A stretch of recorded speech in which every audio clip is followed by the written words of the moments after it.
I'm Margaret in Windsor, and I just put up a video, and I put it.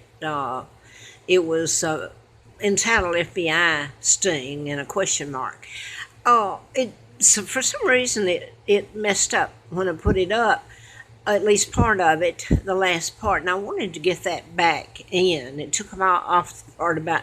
I got a letter for also. I had a letter from the U.S. Attorney in June the 23rd of 79. So I put this up many times after I'd written a book, and I thought a medical malpractice book, and I thought this was why some of the bad things were being done to me and my children in retaliation, and then they tried to kill me. The people, it was a group that did. Not funny. What they put in me.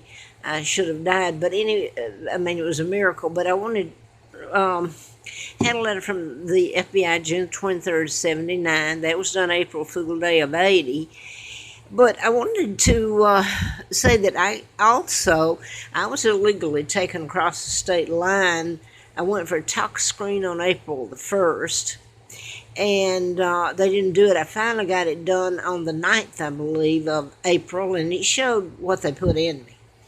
Now, Lina Dempsey was the mother of the twins. When they kidnapped me from Buckingham Palace, they brought me to Moulton, Alabama, and gave me another name, the name Peggy Ann Dempsey, and I guess I'm being redundant. I married a Childers.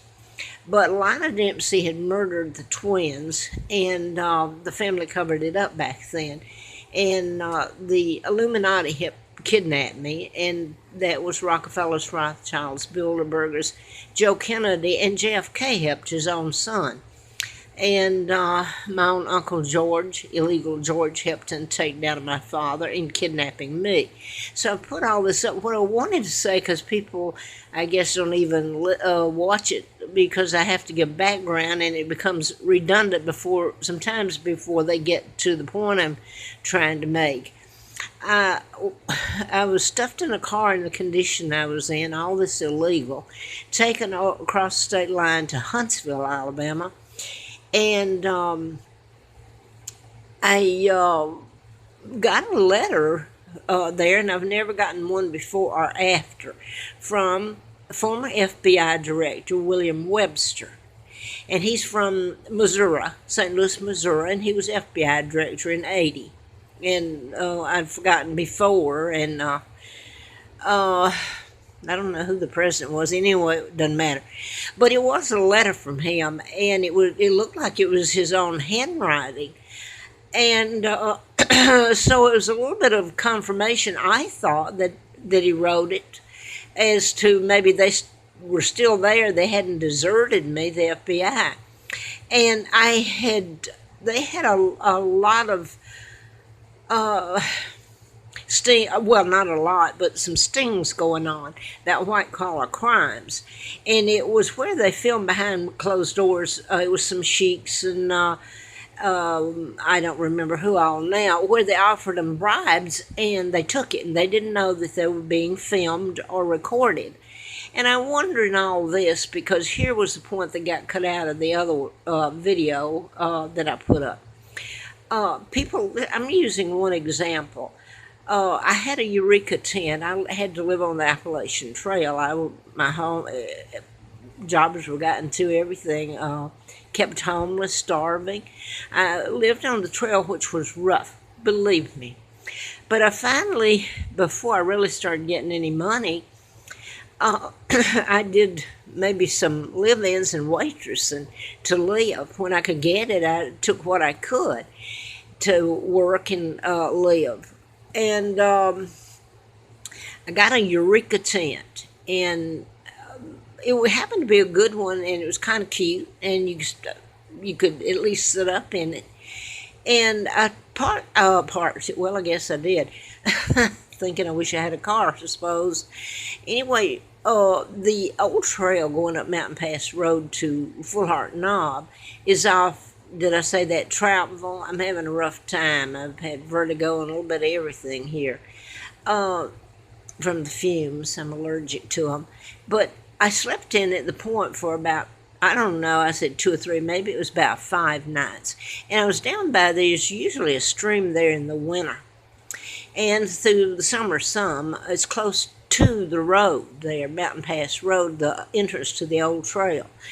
And I got up and walked away from the tent and came back and got in. And man, did I had vertigo. I've only had vertigo like that uh, since then when I came here about a month ago. I had to go to the emergency room and spend about 8, 9 hours, I guess, at night because the vertigo was hideous and I was throwing up diarrhea. I mean, and I didn't know what I was going to do. I felt helpless and it was horrible. Anyway, um, I'll get back to this. That's what happened then when I got in the tent. It was that kind of vertigo. I mean, it was out. I couldn't stand up or anything. I knew I was in trouble. I got out of the tent, finally got out, and there was this man standing there, and his truck had been, I think, sitting there. You can pull up there, people around here know it. You can pull up there to the old trail and park just a couple of vehicles. But the truck was parked there. This man was standing there when I came out of the tent, so he'd been sitting there. So I was so sick, I asked him, but that was the whole point to this. I asked him, I said, I told him what had happened, and I was so sick he could tell that. I said, could you give me a lift over to the truck stop? It's been torn down now, but it was Truck Stops of America, I think. So I could get a room there. I was so sick. So I think I left my tent. Wasn't able to get it, so I had to go back and get it. Anyway, I got to over there, and I think I paid him for the ride over there, of all things. It was later that I knew he was the one that did it. Deliberately soaked it with chemicals, which was done more than once, but at least not with that certain whatever he sprayed. So when I was on the way over, by the way, I paid for my motel as I always do, or wherever I live. I got on the way over. He told me, and I was so sick it didn't stick then. Why was he telling me this?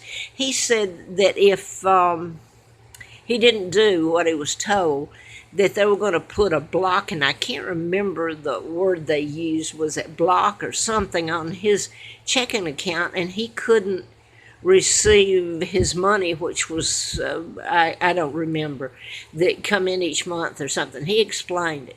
Anyway, he went along with them. He took a bribe.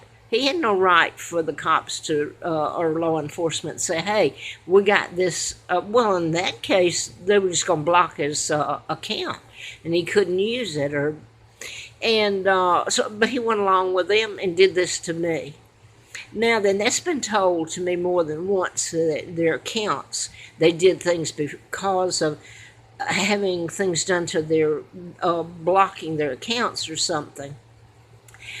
So I guess that was part of what got left off of the other. So it gets into, they got things on people, and people joined into a conspiracy behind closed doors where the media will not touch it right now. They never have. They know all of it. They're controlled by the Illuminati. Now I'm going to stop because I'm babbling. I have really, I'm 78 years old, and I guess I'm just going to stop. But by the way, I will say this, if this is still going up. I mean, everybody knows that I've told the truth, and the Brits told me, and the Germans, and the Americans. There's a lot of them. There's some of them here, although it's about 10%, maybe, if that at all, that have done some a lot to help. The others, oh no, oh no, they hate my guts. I'm a outsider. They don't really give a friggin' about me, and it's horrible. If you ever saw how I've walked through this country being kidnapped and brought over here, and the things done to me and my sons, and the money and stuff that's poured into this country while they did this to me is sick. It's sickening, and it should be shown. And the crimes and things that they did to me I haven't touched on, and to my children.